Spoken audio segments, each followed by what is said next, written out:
नमस्कार, मेरा नाम पिंटू सिंह यादव है और आप देखना शुरू कर चुके हैं हमारा official YouTube channel Pintu Singh Yadav.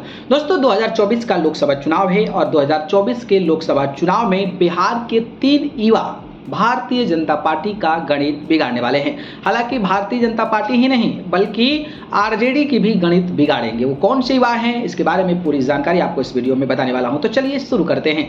दोस्तों, बात करें तो 2024 के लोकसभा चुनाव में एनडीए अलायंस में 5 पार्टियां हैं, जिसमें सबसे बड़ी पार्टी के रूप में भारतीय जनता पार्टी है। इसके बाद जनता दल यूनाइटेड है और लोजपा रामविलास पासवान है। इसके अलावा अगर मैं बात करूं तो हिंदुस्तान अवाम मोर्चा है और उपेंद्र कुशवाहा की पार्टी है। इन 5 पार्टियों में सीटों का बंटवारा हो गया है। 17 सीटों पर भारतीय जनता पार्टी, जबकि 16 सीटों पर जदयू लड़ेगी, 5 सीटों पर एलजेपी और 1 सीट उपेंद्र कुशवाहा और 1 सीट जो है हिंदुस्तानी अवामी मोर्चा के जीतन राम को दी गई है। हालांकि सीटों का बंटवारा तो हो गया है, लेकिन टिकट के बंटवारों को लेकर अभी भी पेच फंसा हुआ है। बिहार के किसी भी लोकसभा सीट पर अभी तक कैंडिडेट जो है वो घोषणा नहीं हुआ है, लेकिन लगभग जो अंदर खाने से जानकारी निकलकर सामने आ रही है वो ये है कि भले ही ऑफिशियल तौर पर ये जानकारी नहीं दी गई है, लेकिन जो सीटों पर जो कैंडिडेट उतरेंगे उनका नाम लगभग कंफर्म है। और मैं 3 युवाओं की बात कर रहा हूं।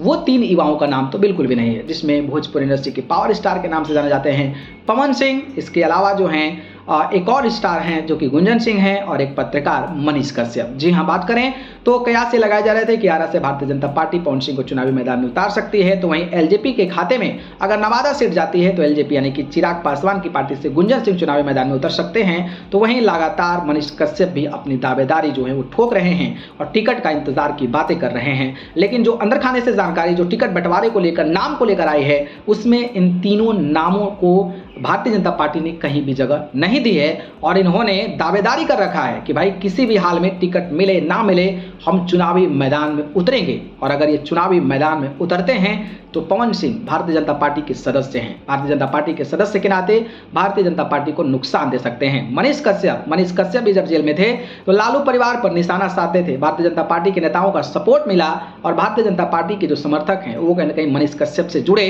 तो अगर मनीष कश्यप खड़ा होते हैं तो भारतीय जनता पार्टी के लिए भी बड़ा झटका है। सेम प्रोसेस गुंजन सिंह के लिए भी है। गुंजन सिंह भी भारतीय जनता पार्टी का नुकसान कर सकते हैं। अब देखना दिलचस्प होगा कि भैया इन 3 लोगों को टिकट जब नहीं मिलता है, चुनावी मैदान में निर्दलीय ताल ठोकते हैं, तो भारतीय जनता पार्टी के लिए कितना नुकसान कर पाते हैं। इस पर नजर बनी रहेगी। बाकी इस खबर को लेकर आप कितना इंतजार कर रहे हैं बताइए कमेंट बॉक्स में। धन्यवाद।